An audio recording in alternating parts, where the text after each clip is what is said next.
Hello मेरे प्यारे साथियों, कैसे आप सभी। स्वागत करते हैं आपके अपने YouTube चैनल PWS क्लासेस की इस लेटेस्ट लाइव स्ट्रीम में। आज हम लोग पढ़ने वाले हैं अर्थशास्त्र का ये दूसरा लेसन है जो क्लास 10th का है। यानी हम लोग पढ़ेंगे क्लास 10th अर्थशास्त्र चैप्टर नंबर 2, जिसका नाम है राज्य एवं राष्ट्र की आय। राज्य की भी आय पढ़ लेंगे और राष्ट्र की भी आय पढ़ लेंगे। राज्य की आय क्या होता है, राष्ट्र की आय क्या होता है, उसके बारे में समझेंगे, और आय भी क्या होता है उसके बारे में भी समझेंगे। तो क्लास बहुत इंपॉर्टेंट होगा, एग्जाम के पॉइंट ऑफ व्यू से बहुत इंपॉर्टेंट क्लास होगा। तो बिना मिस किए, बिना स्किप के वीडियो को पूरा देखिएगा, और चैनल पे नए तो सब्सक्राइब करके परमानेंटली जुड़ जाइएगा। और नहीं, और भी एक चीज बता रहे हैं आपको, अगर आप मेरे व्हाट्सएप ग्रुप से भी जुड़ सकते हैं तो आप हमारे चैनल पे जाइए, वहाँ पे आपको डिस्क्रिप्शन में लिंक मिलेगा, वहाँ पे आप टैप करिएगा तो आपको व्हाट्सएप ग्रुप से भी ऐड हो जाइएगा, जहाँ पे आपको बहुत सारे MCQs और बहुत सारे क्वेश्चन वहाँ पे प्रोवाइड कराए हैं। या फिर जिससे भी अगर मान लेते कोई डाउट भी है तो वहाँ से आप डाउट भी पूछ सकते हैं। चलिए, तो बिना कुछ देरी करते हैं वीडियो को स्टार्ट। अब देखिए, अर्थशास्त्र में अगर अर्थशास्त्र जो चैप्टर है उससे हमको समझ में आता है कि हम लोग जो भी पढ़ाइयाँ यहाँ पे पढ़ने वाले हैं केवल और केवल किसके बारे में पढ़ेंगे। तो लाभ मतलब किससे, आय कितना कर रहे हो, व्यय कितना हो रहा है, यानी पैसे की व्यवस्था के बारे में हम लोग जानेंगे। तो पहला लेसन हम लोग पढ़े थे अर्थव्यवस्था और विकास। आज हम लोग पढ़ेंगे क्या पढ़ेंगे, जिसका नाम राष्ट्र और राज्य की आय। ये राज्य और राष्ट्र की आय। तो ये सबसे पहले अगर पूछेगा क्या सर, कुछ बातें जो हम पिछले क्लास में किए थे सेम टू सेम वही बात इस क्लास में भी मिलेगा, क्योंकि ये सभी चैप्टर जो होते हैं ना एक दूसरे से रिलेटेड होते हैं। पिछला पढ़ेगा तब उसका अगला अच्छे से समझ में आया, तब उसका अगला अच्छे से समझ में आएगा। हिस्ट्री में हम लोग पढ़े थे ना, तो हम लोग देखे थे लास्ट में जाकर हम लोग भारत में राष्ट्रवाद पढ़े थे। उसके पहले जितने सारे राष्ट्रवाद हुआ थे, जैसे चीन, जैसे तुम्हारा यूरोप, फ्रांस, ये सब सारी चीजें पढ़ लिए थे। तो कोई ना कोई जब चैप्टर जो इंक्लूड होता है, चैप्टर बनता है, तो एक सीक्वेंस बनता है कि पहले क्या होगा, उसके बाद क्या होगा, उसके बाद क्या होगा, इस तरीके से। तो आज जो है पहले लेसन से कुछ मिलता जुलता टॉपिक यहाँ पे देखने के लिए फिर से मिल सकता है, तो टेंशन नहीं लीजिएगा, वो चैप्टर का भाग है। चलो देखो, अब देखो यहाँ पे क्या लिखा हुआ है, अर्थव्यवस्था। हम लोग पहले भी पढ़ चुके थे, इसमें कल की क्लास में हम पढ़े थे अर्थव्यवस्था को 3 क्षेत्र होते हैं। अर्थव्यवस्था कितने क्षेत्र होते हैं बाबू? 3 क्षेत्र के 3 क्षेत्र होते हैं, 3 सेक्टर होते हैं, जिसमें पहला सेक्टर को हम बोलते हैं प्राथमिक क्षेत्र। कल बताते कि नहीं बताते, यानी पिछले क्लास में आप लोग जान जाइएगा कि वहां पे बता दिए थे कि प्राथमिक क्षेत्र होता है, एक द्वितीय क्षेत्र होता है, एक तृतीय क्षेत्र होता है। प्राथमिक क्षेत्र को बोलते हैं प्राइमरी सेक्टर, द्वितीय क्षेत्र को बोलते हैं सेकेंडरी सेक्टर, और तृतीय क्षेत्र को बोलते हैं टर्सरी सेक्टर। ठीक है ना। तो प्राथमिक सेक्टर क्या होता है, द्वितीय सेक्टर क्या होता है, तृतीय सेक्टर क्या होता है, तो हम कल ही बता दें आपको कि प्राथमिक सेक्टर या प्राथमिक क्षेत्र को हम बोल सकते हैं क्या, कृषि क्षेत्र। प्राथमिक क्षेत्र का दूसरा नाम क्या था, कृषि क्षेत्र। द्वितीय क्षेत्र का बोला गया था, कौन सा क्षेत्र बोला गया था बताओ, विनिर्माण क्षेत्र। कौन क्षेत्र, विनिर्माण क्षेत्र। और तृतीय क्षेत्र को बोला गया था सेवा क्षेत्र। प्राथमिक क्षेत्र में किसको रखे थे, जो प्रकृति प्रोवाइड कराता है। द्वितीय क्षेत्र में किसको रखे थे, जिसमें कल कारखाना रहेगा। ठीक है। तृतीय क्षेत्र में किसको रखे थे, जिसमें केवल सेवा मिलेगा, मतलब उसके बदले तुमको कुछ बैग भर के, थैला भर के नहीं मिलेगा, केवल सेवा मिलेगा। याद आ रहा ना कुछ, तो वही। तो ये चीजें हम लोग कल की क्लास में पढ़े। तो जो प्रकृति प्रोवाइड कराएगा उसको हम लोग बोलेंगे प्राथमिक क्षेत्र। अब प्राथमिक क्षेत्र का दूसरा नाम है बाबू कृषि क्षेत्र, क्योंकि इसमें जो भी चीजें होती है वो कृषि पर निर्धारित होती है। क्यों, अगर कृषि करेंगे तब पशुपालन होगा, मुर्गी पालन होगा, बकरी पालन होगा, जो पालन करना वो पालन होगा, मतलब जो भी मछली पालन हो गया, सभी पालन क्या कहलाता है, वो प्राथमिक क्षेत्र के अंतर्गत आता है। उसके बाद प्राथमिक क्षेत्र के अंतर्गत और क्या आएगा सर, तो जितने भी सारे पालन हो गया और कृषि हो गया, तो सभी क्या आएंगे, प्राथमिक क्षेत्र के अंतर्गत आएंगे। आगे समझते हैं। आगे तुम्हारा द्वितीय क्षेत्र। अब द्वितीय क्षेत्र क्या होता है सर, द्वितीय क्षेत्र जो है वो प्राथमिक क्षेत्र की सहायता पे काम करता है। द्वितीय क्षेत्र किसकी सहायता पे काम करेगा, प्राथमिक क्षेत्र। प्राथमिक क्षेत्र जब तक काम नहीं करके देगा तो द्वितीय क्षेत्र बनाएगा नहीं। क्यों, क्योंकि प्राथमिक क्षेत्र में मानता है उत्पादन होता है। किसका उत्पादन होगा, रेशा, किसका तो कपास, किसका उत्पादन होगा, मतलब मान लेते हैं गन्ना, ये सारे चीजों का उत्पादन, ऊन उत्पादन करेगा। जब तक वो कारखाने में नहीं आएगा तब तक क्या होगा, तब तक वो ऊन से दूसरा वस्तु बन पाएगा नहीं, कपास से दूसरा वस्तु बन पाएगा नहीं। तो बताओ कि जब तक वो निर्माण नहीं करेगा तब तक कारखाने में नहीं आएगा। तो बताइए, कारखाना यानी बोल सकते हैं द्वितीय क्षेत्र का सहायक क्षेत्र कौन है, प्राथमिक क्षेत्र। जब तक द्वितीय क्षेत्र नहीं होगा तब तक प्राथमिक क्षेत्र नहीं होगा, तब तक द्वितीय क्षेत्र काम नहीं करेगा। अब प्राथमिक क्षेत्र में मान लो उत्पादन अच्छा नहीं है, तो द्वितीय क्षेत्र रह के कोई काम करेगा नहीं करेगा। समझे। अब आगे समझते हैं। किसी वस्तु का निर्माण या विनिर्माण किया जाता है, जैसे इसमें आता है कल कारखाना। इसमें क्या आता है, कल कारखाना। इसमें देखो एक चीज और रखे थे जिसका नाम था खनन। अब खनन में क्या था सर, तो खनन में था आपका डीजल, पेट्रोल, कोयला, है ना, इस तरीके से आप बोल सकते हैं पेट्रोलियम, कोयला, ये सब का उत्पादन करते हैं। तो ये सब किसके अंतर्गत आता है, प्राथमिक। क्यों सर प्राथमिक, क्योंकि ये प्रकृति प्रोवाइड कराता है। अरे खनन कौन प्रोवाइड कराता है, प्रकृति। खनन मतलब को जी कोयला, खनन मतलब को जी पेट्रोलियम, ये सब तो जी है जो प्रकृति, हम लोग थोड़ी बना देंगे, ये प्रकृति प्रोवाइड कराता है। द्वितीय भी समझ लिए सर, मतलब जो जिसमें वस्तु का निर्माण या विनिर्माण होगा। तृतीय समझो, सेवा प्रदान कराया जाता है, केवल सेवा प्रदान कराया जाता है। इसमें कोई आपको देखने के लिए नहीं मिलेगा कि हमारे साथ क्या हो। जैसे डॉक्टर के पास जाओगे तो पैसा देगा, आपको दवाइयां देगा। वो आपको सोल्यूशन देगा, आपको सलाह देगा। शिक्षक के पास जाओगे तो पैसा लेकर जाओगे तो पैसा देंगे, लेकिन उसके बदले में आपको शिक्षा मिलेगा, तो आपको क्या मिलेगा? एक सेवा मिलेगा। एम्बुलेंस के पास जाओगे तो एम्बुलेंस आपको क्या दे देगा? एम्बुलेंस आपको देगा सेवा देगा। एम्बुलेंस में तो घर नहीं पहुंचाता है। अब मान लो कि हमें 1000 रुपया एम्बुलेंस बुक किया तो एम्बुलेंस तोरे घर थोड़ी रहेगा, वो तोरा पहुंचा दिया होगा, अपन घर चल जाएगा। परिवहन जिसमें लोग बैठते हैं, जैसे एम्बुलेंस पर बैठा दिया, अब टेम्पो पर हम लोग बैठ जाएंगे, टेम्पो पर हम लोग को घर पहुंचा देगा, टेम्पो थोड़ी रख देगा घर। तो सेवा क्षेत्र उसी को कहते हैं जिसमें सेवा मिलेगा, पैसे के बदले सेवा मिलेगा, ना आपको उसके बदले में आपको थैला भर के कोई सामान मिलेगा। ठीक है, आप समझते हैं। अब हम लोग अगर मुख्य बात पे चलते हैं जिसका नाम है राष्ट्रीय आय। देखो राष्ट्रीय आय में सबसे कम योगदान अगर देखा जाए तो हम लोग जानते हैं कि सबसे कम योगदान प्राथमिक क्षेत्र का, बताया था ना, प्राथमिक क्षेत्र का। यानी में काम ज्यादा होता है लेकिन पैसा कम कमाता है, और जब पैसा कम कमाएगा तो उसमें योगदान कम होगा। अरे प्राथमिक क्षेत्र जो है अर्थव्यवस्था में सबसे कम योगदान करता है। तो क्वेश्चन हम कल भी बताए थे कि कौन सा ऐसा क्षेत्र है जिससे अर्थव्यवस्था का सबसे कम योगदान देता है, तो बोलेंगे प्राथमिक क्षेत्र। अब कौन सा ऐसा क्षेत्र जिसमें अर्थव्यवस्था का सबसे ज्यादा योगदान देता है, तो कौन सा क्षेत्र? तृतीय क्षेत्र, बताया था ना, तृतीय क्षेत्र से सबसे ज्यादा योगदान होता है, और प्राथमिक क्षेत्र में सबसे कम योगदान होता है। उसी साथ एक और बात समझ लो कि प्राथमिक क्षेत्र में है जो काम मिलने का चांसेस बहुत ज्यादा रहता है। प्राथमिक क्षेत्र में रोजगार की सुविधा बहुत ज्यादा है। अब बताओ कृषि करता है तो खेती के लिए बताओ रोजगार की सुविधा ज्यादा नहीं है। खेती मतलब मान लो अभी क्या चल रहा है? अभी चल रहा है रोपन, धान रोपा रहा है। धान रोपाने के लिए बताओ सभी मजदूर को काम मिल रहा है कि नहीं मिल रहा? अरे आसान तो है, लेकिन क्या जितना दिन भर काम करता है क्या उस हिसाब से उसको मजदूरी मिल रहा है? तो पैसा कम है लेकिन रोजगार है, पैसे कम। तो यहाँ पर लिखा हुआ साफ साफ योगदान प्राथमिक क्षेत्र का कम रहता है और तृतीय क्षेत्र का क्या रहता है? सबसे ज्यादा रहता है राष्ट्रीय आदि अर्थव्यवस्था में। ठीक है, सबसे ज्यादा रोजगार प्राथमिक क्षेत्र से दिया जाता है, लेकिन आय यहाँ पर कम होता है, मतलब इनकम कम होता है। ठीक है, और सबसे कम रोजगार अगर देखा जाए तो तृतीय क्षेत्र से दिया जाता है, लेकिन आय क्या रहता है? सबसे ज्यादा। तो यह दिमाग में बैठा लेना बात कि प्राथमिक क्षेत्र से आय सबसे ज्यादा होगा लेकिन रोजगार कम मिलेगा। प्राथमिक क्षेत्र से रोजगार सबसे ज्यादा मिलेगा लेकिन आय कम होगा, और तृतीय क्षेत्र से रोजगार कम मिलेगा लेकिन जितना को मिलेगा उसमें से आय ज्यादा होगा। ठीक है, समझ पाएंगे बात? आगे समझते हैं। काम के अनुसार, किसके अनुसार? काम के अनुसार इन सभी क्षेत्र को दो भागों में बांटा गया। कितने भागों में बांटा गया? दो भागों में बांटा गया। काम के अनुसार दो भागों में बांटा गया। एक होता है संगठित क्षेत्र, संगठित, और दूसरा होता है असंगठित। कौन क्षेत्र है वो? असंगठित क्षेत्र। संगठित क्षेत्र में क्या होगा? संगठित क्षेत्र में क्या होगा? जहां पे आय फिक्स हो, जहां पे समय फिक्स हो, जहां पे काम फिक्स हो, उसको बोलते हैं संगठित क्षेत्र। देखो जहां पर आय, काम एवं दिन तीनों क्या है? निश्चित रहे। जिसे कहने का मतलब है कि आप फैक्ट्री में काम करने के लिए जाओ, आपको बोल देगा बाबू 8 घंटे काम करना, 8 घंटे से ज्यादा काम करने के लिए बोलेगा? या फिक्स होके जाता है। पैसा आपको 12,000 मिलेगा, कभी 13,000 देगा? नहीं देगा। 9,000 देगा तो आप नहीं लीजिएगा, 13,000 तो देवे नहीं करेगा। बात समझ में? फिर सर दिन भी फिक्स है कि आपको हफ्ते में 6 दिन काम करना है, 1 दिन आपका छुट्टी भी है। दिन भी फिक्स है, सभी चीजें फिक्स है ना। यहाँ पे फिक्स है, सैलरी फिक्स है, दिन फिक्स है और समय भी फिक्स है।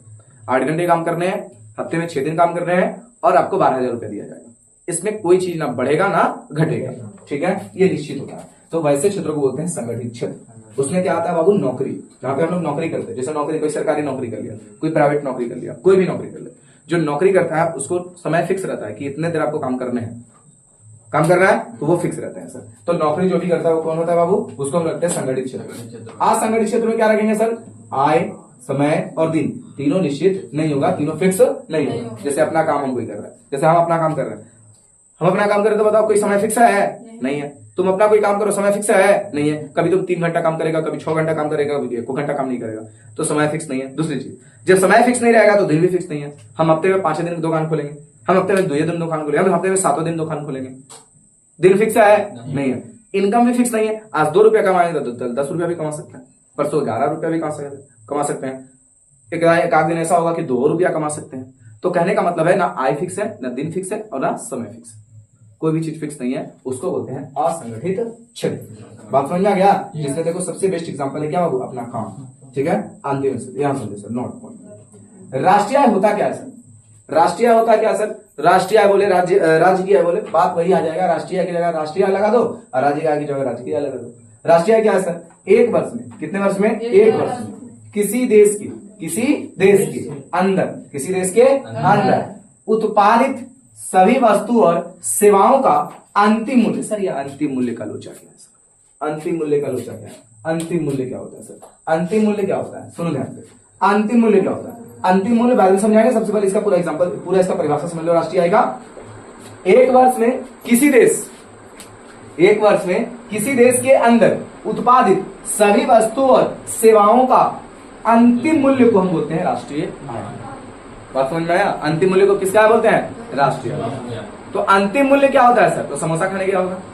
चलो समोसा नहीं खाया, चल मान लेते हैं जिसे कहने का मतलब समोसा की जगह और कुछ ले लो। क्या ले लोगे? मोमो लेगा? मोमो लेगा, बताओ। समोसा मोमो, चलो मोमो ले लेते हैं, ठीक है। समोसा मोमो दोनों का उदाहरण बताते हैं। अब समझ गया। अगर समोसे के बारे में समझे तो देखो यहाँ पे लिखा हुआ अंतिम मूल्य होता क्या है सर? तो अंतिम मूल्य का देखो समोसा का होता है। समोसा में क्या लगता है? आलू। क्या लगता है? तेल। क्या लगता है? मैदा। और भी बहुत सारी चीजें लगती है, लेकिन हम ये मेन चीज बताया जो दिखता होगा तुम्हें। अब कभी कभी सर सुनने में आता है कि बदामा डालता है, तब कोई में तो नहीं डाला जाता है ना? क्या कभी कभी मैदा में आटो मिला देता है, तो है कि नहीं है? लेकिन जो मुख्य चीजें वहां पे रखें। बताइए आलू का मूल्य अगर 20 रुपए किलो, आलू का मूल्य कितना रुपए? 20 रुपए। आलू का मूल्य, तेल का मूल्य 100 रुपए, 150 रुपए, 200 रुपए किलो आता है सर। मैदा का मूल्य कितना? 40 रुपए किलो। तो बताइए जब मान लेते हैं आप समोसा लाने के लिए जाते हो तो क्या होता है कि समोसे में 2 रुपया का हम मैदा दिए हैं, 2 रुपया का हम आलू दिए हैं और 1 रुपया का तेल लगा है। आप उनको 5 रुपए समोसा का दिए। कभी सुना इसे? वो बोलता है कि बउआ समोसा 10 रुपए का मिल रहा है, 10 रुपये समोसा। उसके बाद तुम लेते हो, गप्स उसको पेट में डाल देते हो। डालते हो कि नहीं डालते हो? उसके अलावा उसका अगला कोई काम है तो उसके आगे हम कुछ बना सकते हैं उसको? अरे समोसा के आगे उसको कुछ बना सकते हैं? तो बोलेंगे सर चाट बना सकते समोसा अरे समोसा के आगे चाट बना सकते ही ना कहोगे? तो समोसा के आगे ठीक है चाट बना सकते हैं, लेकिन समोसे तक सीमित रखो। समोसा के आगे कुछ, समोसा खाने लायक हो गया ना अब समोसा के आगे हम उसको कुछ नहीं बना सकते। तो वही उसका अंतिम मूल्य हो गया, क्योंकि उसमें क्या क्या लगा हुआ है? आलू, तेल और मैदा तीनों मिला दिया गया। अब इससे आगे उसका कोई मूल्य नहीं बढ़ सकता है, उसी को बोला जाता है अंतिम मूल्य। जैसे मान लीजिए चीनी, तो चीनी बनाने के लिए क्या चाहिए? गन्ना चाहिए, चाहिए ना? उसके बाद गन्ना रहेगा। अब गन्ना को उसके बाद क्या किया जाए? फैक्ट्री में ले जाएंगे, तो फैक्ट्री का लागत अलग, मजदूरी अलग और ये गन्ने का रेट अलग, तीनों मिलाते हैं तो चीनी बनता है। और चीनी के बाद हम लोग बाजार में बेचते हैं, तो चीनी का अंतिम मूल्य हो गया। वो वही कहा जाता है अंतिम मूल्य। बात समझ में आ गया? अंतिम मूल्य। अब मोमो बनाते हैं, चलो सर मोमो बनाते हैं। मोमो बनाने के लिए आपको मैदा चाहिए, उसके बाद सोयाबीनवा वाला चूरमा चाहिए, जरा लतिया से चुरता होगा हमारे ख्याल से, है ना? मान लेते वेज मोमो चाहिए, तो वेज मोमो देखो काटता होगा तो कितना दिन के सड़ा बंदा गोभी होता होगा, कोई ठिकाना नहीं है ना?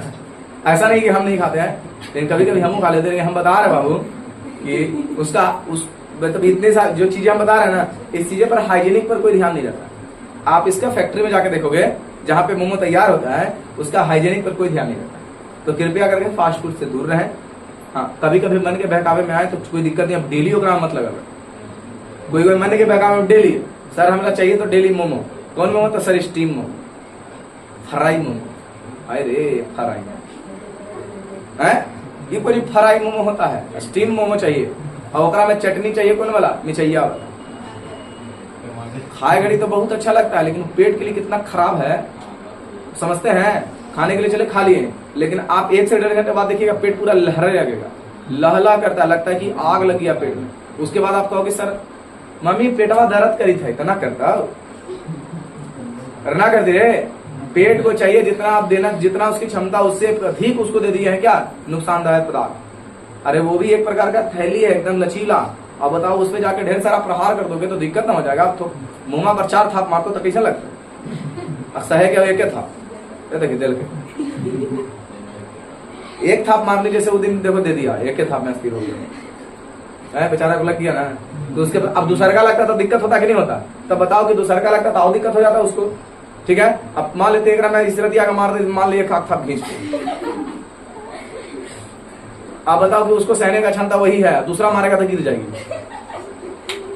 तो इससे क्या समझ में आता है? इससे ये समझ में आता है कि जितना उसको चाहिए उतना ही दो।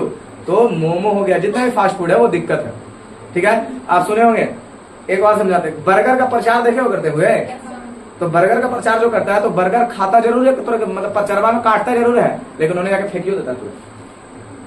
पता है बहुत टेस्टी है, लेकिन उन्हें जाकर टेस्टी को उन्हें फेंक देता है तुरंत, जानता है कि खराब है। और प्रचार करने के लिए, एडवर्टाइजमेंट करने के लिए कोई पैसा दिया जाता है तब एडवर्टाइज करता है। असल में जितने भी फास्ट फूड है वो बेकार है। फास्ट फूड कहने का मतलब आदत तुमको कच्चा खिला देगा।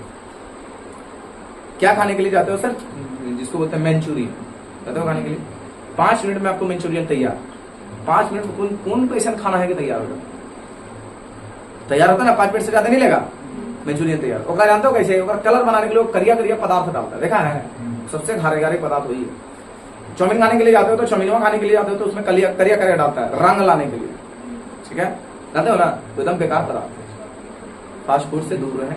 अगर उसको माइक्रोस्कोप से ताक दिया ना, खबर कर दिया।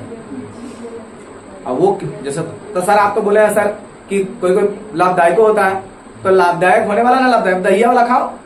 अब तुम खाएगा चाउमीनवा वाला, खाएगा ऐसा चीज खाएगा मोमो वाला, किए दिन के बनलू है।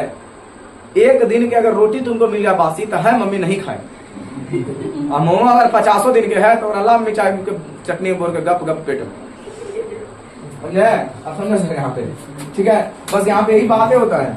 अब समझते देखो, राष्ट्रीय आय के बारे में 2 अर्थशास्त्री, 3 अर्थशास्त्री अपना अपना मत दिया था कि राष्ट्रीय आय हम लोग निकालेंगे कैसे, राष्ट्रीय आय निकलता कैसे, राष्ट्रीय आय के बारे में हम लोग गणना कैसे करेंगे। तो सुनो ध्यान से, एक का नाम था, बाबू देखो, जो अर्थशास्त्री थे जिनका नाम था अल्फ्रेड मार्शल, पहला अर्थशास्त्री। दूसरा नाम था प्रोफेसर पिगू, एक होता था बाबू प्रोफेसर फिशर, पिगू और अल्फ्रेड मार्शल। ये 3 जो थे अर्थशास्त्री थे, जो अर्थशास्त्री थे जो बताए थे राष्ट्रीय आय के बारे में कि राष्ट्रीय आय को हम लोग कैसे कैसे निकाल सकते हैं।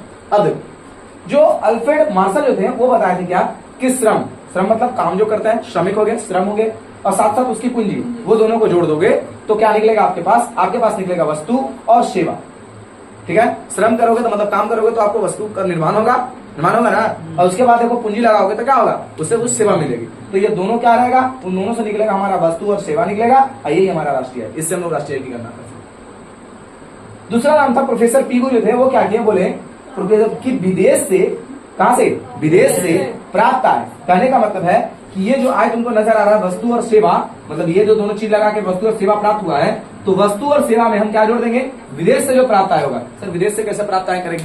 जैसे यहाँ के कुछ ऐसे लोग हैं जो विदेश में काम करते हैं, तो विदेश में काम करते हैं तो विदेश के लोग, हमारे ही लोग, यहाँ के लोग काम कर रहे हैं, तो विदेश में कमा के भारत में पैसा भेज रहे हैं कि नहीं भेज रहे हैं? तो बोल रहे हैं कि आप वस्तु और सेवा को तो रख लिए, अब विदेश में जो हमारे नागरिक काम कर रहे हैं वो भी पैसा भेजेंगे, उस पैसे को भी जोड़ दीजिए, और उससे हम लोग निकालेंगे राष्ट्रीय आय, राष्ट्र की आय, ठीक है? बात यहीं तक नहीं होगा, एक और आए थे फिशर। कौन? Professor Fisher. वो क्या बोले कि मनुष्य के द्वारा 1 साल, कितने साल में, 1 साल जो उपभोग किया जाता है, उपभोग मतलब उपयोग। जैसे मान लेते हैं कि हम कमाएंगे 10 रुपया, तब 1 साल में 10 रुपया का उपयोग करेंगे। तो बोल रहा है कि मनुष्य के द्वारा 1 साल में जो उपयोग किया जाता है उससे हम लोग राष्ट्रीय आय को निकाल सकते हैं। देखिए अगर लिखा जाए मत देखा जाए तो लगभग तीनों का तीनों सटीक मिल रहा है। जैसे मान लेते हैं कि तुम कमाओगे जितने ना खर्च करोगे, पूरे राष्ट्र में अगर जो व्यक्ति है प्रति व्यक्ति जितना कमाता है उतना वो खर्च करेगा, उसका डाटा निकाल लिए तो समझ में आ जाएगा कि इतने 1 साल में हमारा राष्ट्र कितना कमाया था। क्या समझो, बात है ना? चलो अब देखते हैं आगे। अब देखो क्या है, आता है वो जीडीपी। बहुत ज्यादा इंपॉर्टेंट क्वेश्चन है ये। तुम लोग भी बोलता होगा सर जीडीपी सुना है ना? जीडीपी क्या होता है? जीडीपी क्या होता है ये समझो सर। तो जीडीपी होता है, जिसका फुल फॉर्म होता है gross domestic product. Gross domestic का मतलब होता है घरेलू, तो पता होगा। ग्रोस का मतलब होता है शकल, ग्रोस का मतलब शकल मतलब पूरा, शकल मतलब क्या, पूरा, ठीक है ना, फुल टोटल। तो देखो जीडीपी का फुल फॉर्म सबसे पहले याद रखो, जिसका नाम है ग्रोस डोमेस्टिक प्रोडक्ट, सकल घरेलू उत्पाद। सकल घरेलू उत्पाद। सर ये जीडीपी होता क्या सर? तो देखो जीडीपी है, जीएनपी है, दिखाई दे रहा है, जीएनपी है, फिर तुम्हारे पास एनडीपी है, फिर तुम्हारे पास एनएनपी है। ये सभी के बारे में अच्छे तरीके से समझो, ध्यान देना। इससे क्वेश्चन भर कर आता है, अभी भी बाद में भी कोई पूछ दिया सर जीडीपी होता क्या, तो क्या बताओगे? इतने दिन से पढ़ गए, जीडीपी के बारे में नहीं पढ़े हैं, तो जीडीपी के बारे में आपको ध्यान में रखना होगा, क्योंकि जीडीपी बहुत ज्यादा है, मतलब जीडीपी हमारे लिए बहुत ज्यादा इंपॉर्टेंट है, हमारे भारत के लिए भी। और जीडीपी के बारे में जानकारी होना जरूरी होता है। हर एक स्टेज में जो बच्चे हैं, बच्चियां जो पढ़ रहे हैं, उसको जीडीपी के बारे में जानकारी होना चाहिए। समझते हैं जीडीपी क्या है सर? जीडीपी किसी देश के अंदर एक वर्ष में उत्पादित सभी वस्तुओं के मूल्य को जीडीपी कहा जाता है, देश के अंदर बोला गया। अब बताइए, अगर मान लेते हैं हमारा भारत देश, कहा गया सर भारत का नक्शा? भारत का नक्शा तो ये है, ये अपना भारत देश है, अपना भारत देश है। भारत देश में बहुत सारे लोग रह रहे हैं, भारत देश में बहुत सारे लोग रह रहे हैं ना, तो बहुत सारे देश कौन कौन, बहुत सारे लोग कौन कौन रह रहे हैं, जैसे भारतवासी तो ही है, और साथ ही साथ विदेश से भी कुछ कंपनियां हैं जो भारत में आकर अपना स्थापना किए हैं, भारत में आकर स्टैब्लिश है, जैसे अमेजोन हो गया, जैसे फेसबुक हो गया, जैसे ट्विटर हो गया, है ना, अमेजोन, फेसबुक, ट्विटर, व्हाट्सएप, ये सब बुझिए भारत का है, ये अमेरिका का, सब ये अमेरिका का क्या है, कंपनी है। तो अमेरिका का कंपनी भारत में आकर निवेश कर रहा है कि नहीं कर रहा है, अमेरिका का कंपनी भारत में आकर काम कर रहा है कि नहीं कर रहा है। तो भारत के लोग तो कमा रहे हैं, भारत के लोग कमा लिया, फिर विदेश का भी कंपनी आके यहाँ पे क्या कर रहा है, काम कर रहा है, तो काम करके भारत में दे रहा है ना। जैसे मान लेते हैं कि हम व्हाट्सएप चला रहे हैं, तो व्हाट्सएप चला तो भारत के लोग चला रहा है कि नहीं चला रहा है, तो व्हाट्सएप भी भारत के लोग चला रहा है ना। तो कहा गया है क्या, यहाँ से क्या समझ रहे हैं, यहाँ से हम ये समझ रहे हैं सर कि देश के लोग तो काम करेंगे, उसका उत्पादन भी चेक करना है, प्लस जो विदेश के लोग यहाँ पे कंपनी स्टैब्लिश किए हैं, तो इससे भी जो उत्पादित हो रहा है उन सभी को जोड़ देंगे, वही आपका जीडीपी कहलाएगा। नहीं समझे बात को? जैसे हम लोग तो काम कर रहे हैं, तो काम कर ही रहे, तो हम लोग का जो उत्पादन है वो तो ठीक है, लेकिन कोई अगर विदेश से जो कोई विदेश से कंपनी आया जो भारत में स्टैब्लिश, जैसे अमेजोन हो गया, जैसे फेसबुक हो गया। अब फेसबुक हम लोग चलाते हैं तो फेसबुक से इनकम है ना जी फेसबुक वाले को, तो फेसबुक से जो इनकम हुआ टोटल, जो भारत में इनकम हुआ है, भारत के लोगों से जो इनकम हुआ है, उसी इनकम को भी जोड़ दिया जाएगा, तो वो क्या कहलाएगा, वो आएगा आपका ग्रॉस डोमेस्टिक प्रोडक्ट, जिसको जीडीपी बोलेंगे।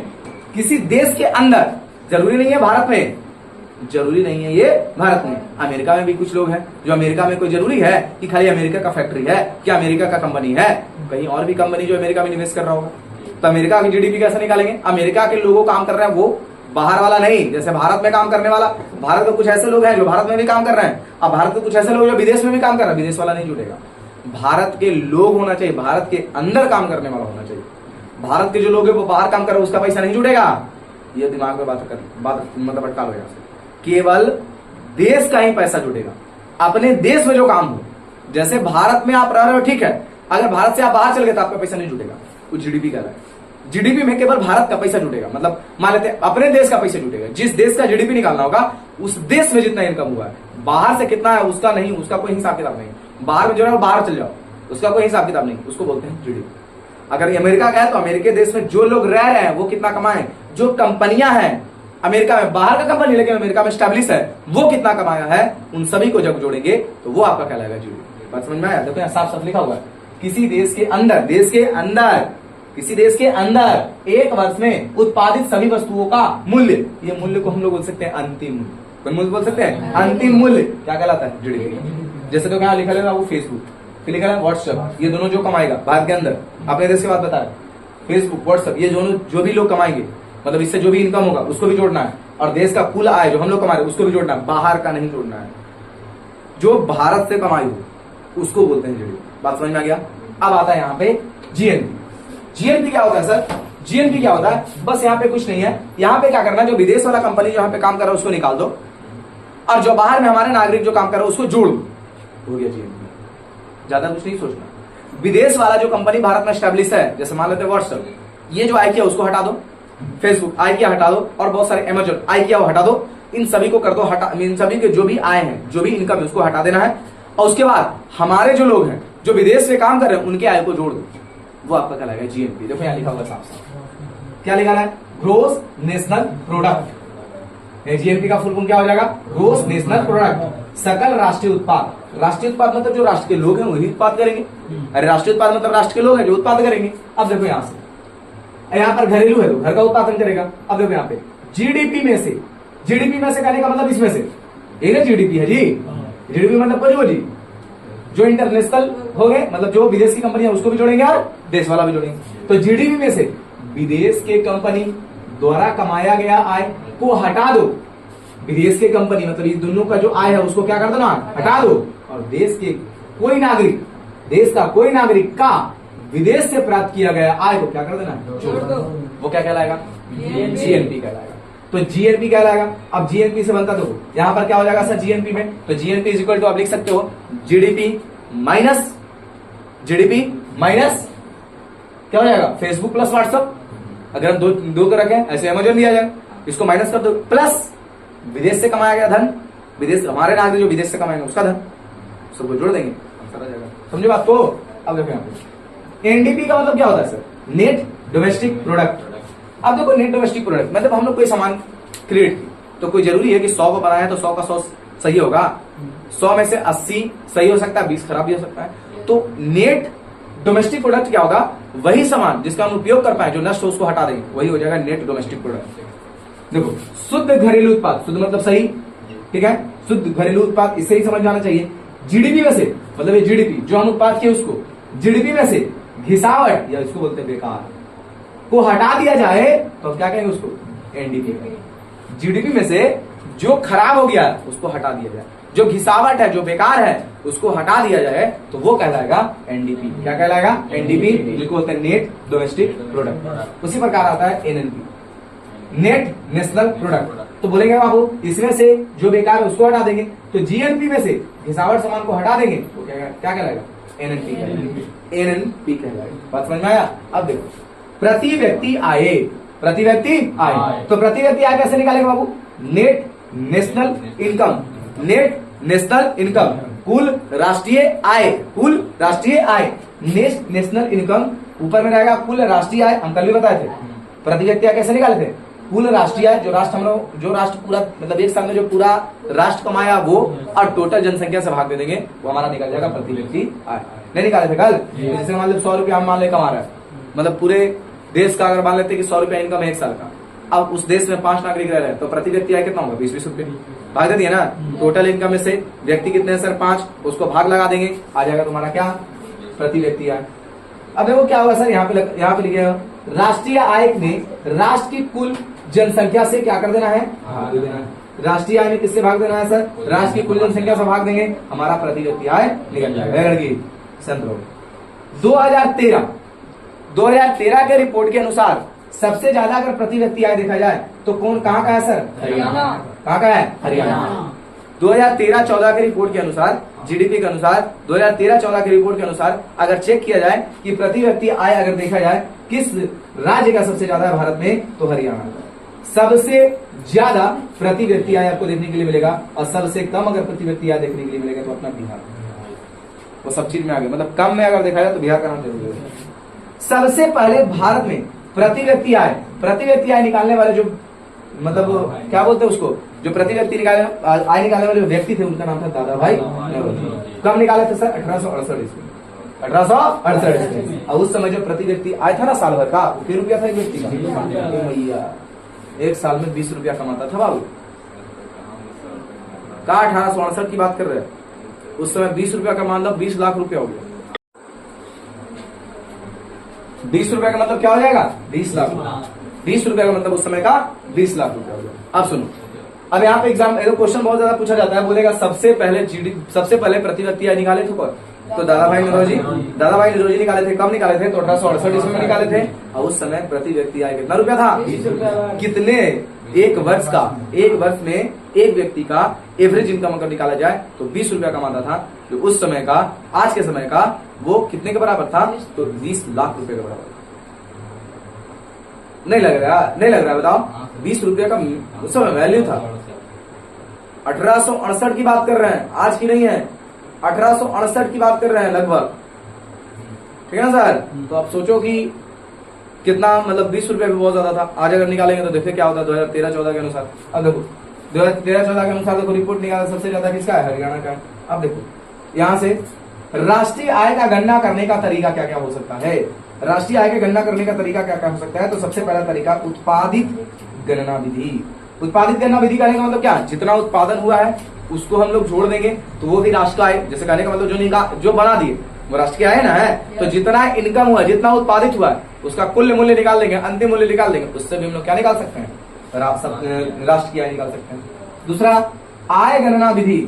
आय गणना विधि कहने का मतलब क्या? कोई व्यक्ति मतलब पूरे राष्ट्र में जितने व्यक्ति कमा रहे हैं उसको अगर जोड़ देंगे तो उससे भी राष्ट्र की आय निकल जाएगा नहीं निकल जाएगा? 3 विधि है। तीसरा व्यय गणना विधि, मतलब जितना लोग खर्च कर रहा है उसको भी अगर जोड़ देंगे तो एक साल का निकल जाएगा। कितना खर्च हुआ, मतलब कमाया था ना, खर्च हुआ है कि बिना कमाए खर्च कर दिया, तो उससे भी हम लोग राष्ट्र की आय निकाल सकते हैं एक साल का। आगे समझते हैं राष्ट्रीय आय को मापने में होने वाली कठिनाइयां।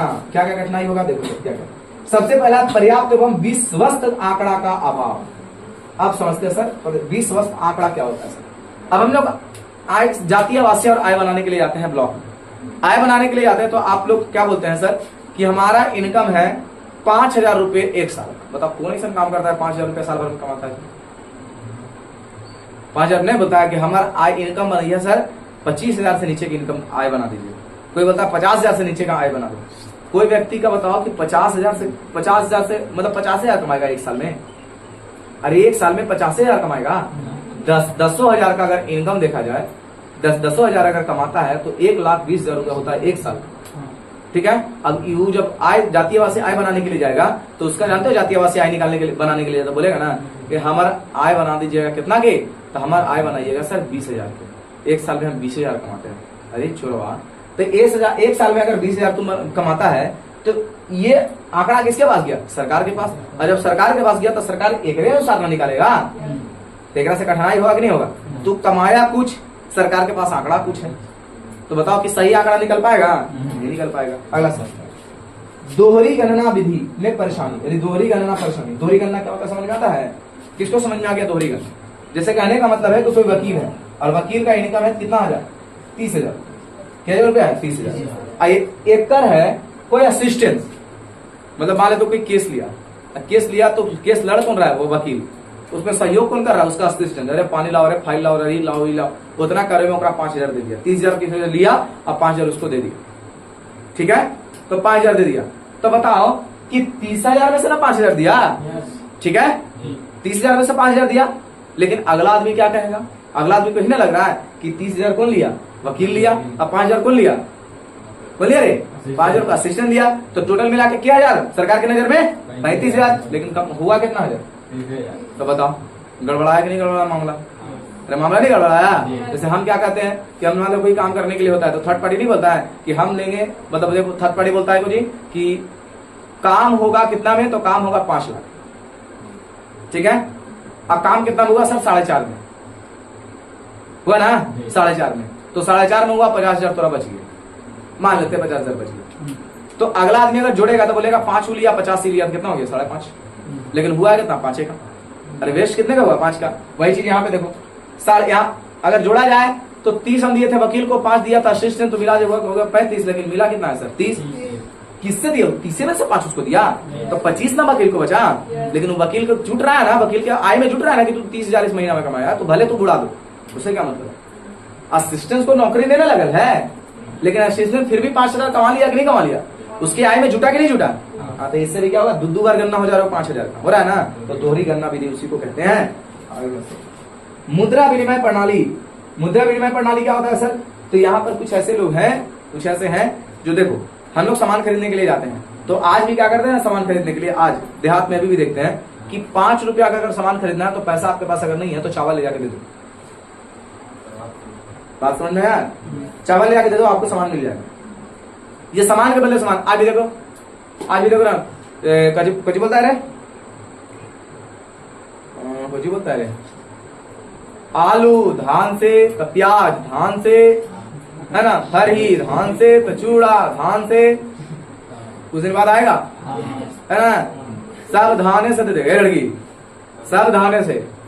कुछ दिन बाद कॉस्मेटिको का सामान भी चलेगा धान से, बोलेगा फेयर लवली धान से, वो बेचना चालू कर दो तो बढ़िया ना। फेयर लवली धान से, तो फाउंडेशन धान से, तो आईलाइनर धान से। उस दिन जाएगा तुम लोग लेने, भीड़ लगा के, तब हम लोग कहेंगे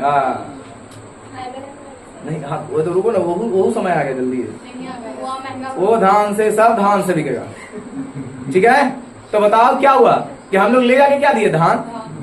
बदले में तुमको सामान मिला, पैसा मिला नहीं था। सामान के बदले सामान मिल रहा है, पैसा तो नहीं मिल रहा है।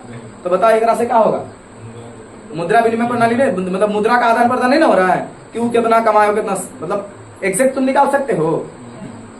सामान मान लेते चावल का मूल्य 20 रुपए किलो है, अगला आदमी लेगा 20 रुपए किलो नहीं लेगा, अगला आदमी 18 का लेगा। तेरा में गड़बड़ हुआ कि नहीं हुआ?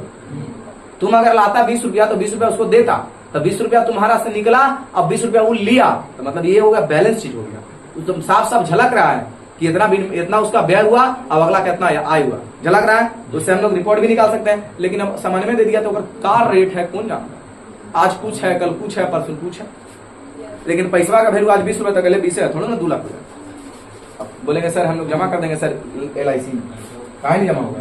वस्तु विनिमय प्रणाली भी चल रहा है बाबू कुछ जगह पे। सभी जगह पे नहीं, कुछ कुछ जगह पे चल रहा है कि सामान के बदले सामान, पैसा के बदले पैसा होता है। ऐसे भी होता है कि आज दे दिए सर 20 रुपया, कल हमारा 20 रुपया लौटा दिए। अभी बबुआ को देखो जिसका बड़का बड़का आंख है, ये कह दिया ना कि इतना जो पढ़ लिया इससे ज्यादा एग्जाम में नहीं आया, ठीक है, खुश होकर बोल रहा है कि बाय बाय इतना पढ़ लो, और पढ़ लिया है इससे ज्यादा एग्जाम में नहीं आएगा। तो थोड़ा सा एक बार हम शॉर्ट रिवीजन कर लेते हैं, एक बार ध्यान रखें। सबसे पहले क्या होता है सर, अगर क्षेत्र की बात की जाए अर्थव्यवस्था में तो कितने क्षेत्र होते हैं सर? पहला का नाम बताओ, दूसरा, तीसरा।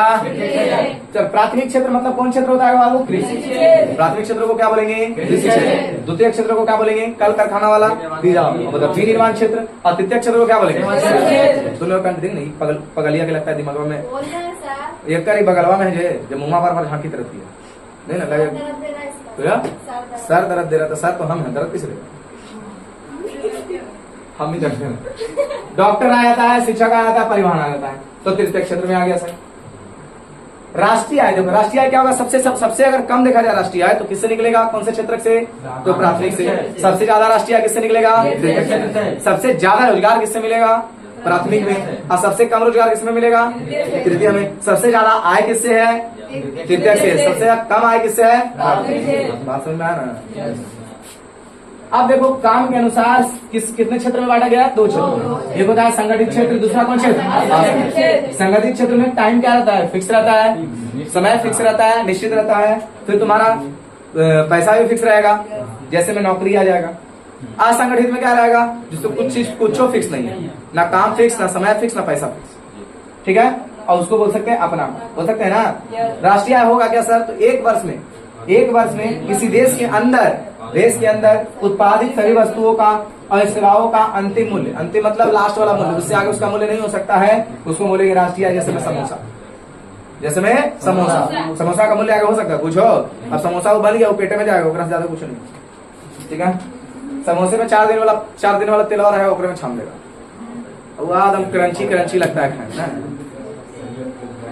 राष्ट्रीय आय क्या होता है? राष्ट्रीय आय के बारे में 3 अर्थशास्त्री थे जो बताए थे कि कैसे कैसे हम राष्ट्रीय आय निकाल सकते हैं। तो एक था जो अर्थशास्त्री थे जिनका नाम था अल्फ्रेड मार्शल, प्रोफेसर टीबू और प्रोफेसर फिशर।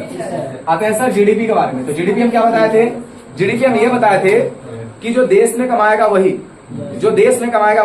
तुम्हारे देश का नागरिक अगर विदेश में रहे, वो कमा के भेजे, उसको नहीं जुटेगा।